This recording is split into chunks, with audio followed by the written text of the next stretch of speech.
Hello language lovers, welcome to my channel. I hope you're doing fantastically well.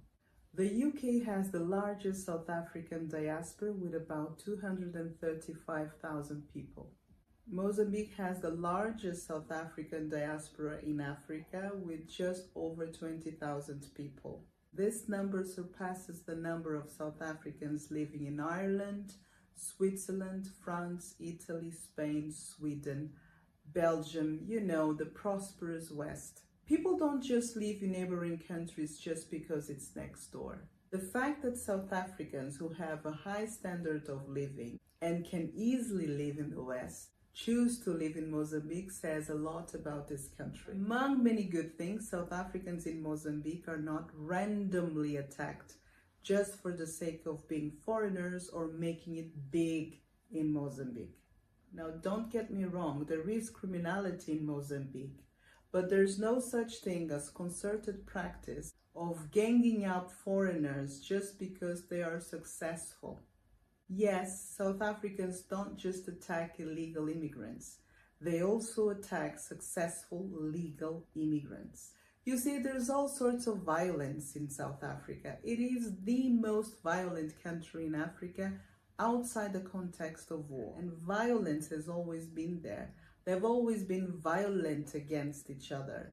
The violence there has been so normalized that some foreigners opportunistically follow suit. Now, if on the one hand, South Africans need to soften up because violence is not the answer to all problems, on the other hand, law enforcement, other relevant entities, civil society, need to do a deep work in South African minds and spirits.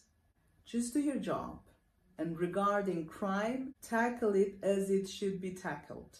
But please do it as human beings. Now, Mozambique is not just the largest South African diaspora in Africa, but also its biggest trade partner. Exports from South Africa to Mozambique amounted to 6.18 billion USD in 2023.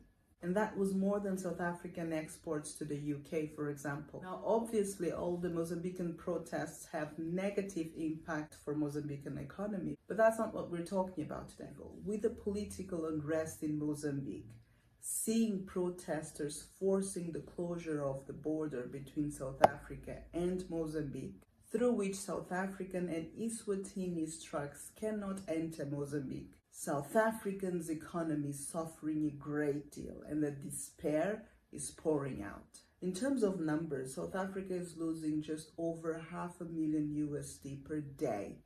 That's no joke. Mbombela or Nelspruit, a South African city where Mozambicans go shopping daily, is having to close business or dismiss employees because since the beginning of the Mozambican protests, businesses have been plummeting considerably. This same city, Mbombela, on account of the high flux of Mozambican clients, even promotes the learning of the Portuguese language, which results in their customer service being able to switch to Portuguese in case communication with Mozambicans clients in English fails. Isn't that cute?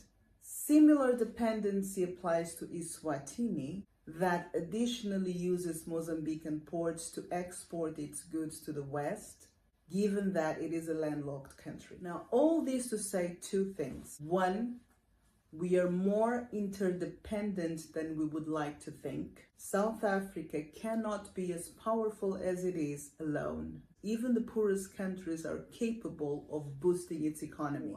Two, Mozambicans should wear their power more.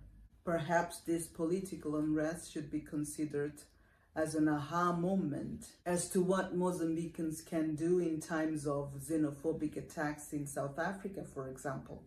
We know that the governments do nothing about the killings that happened during those times. Perhaps the Mozambican people in those occasions can close the borders to pressure South Africans to educate their people on how not to act up. From the current predicament, a Mozambican slogan emerged, which reads, "Let us organize our country first."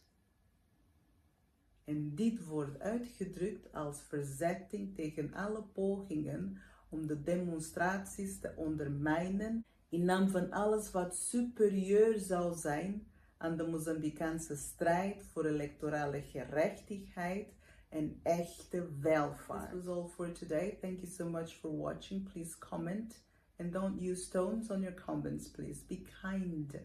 No violence. Thank you very much. Have a good time. See you next time. Bye. All for today. Thank you.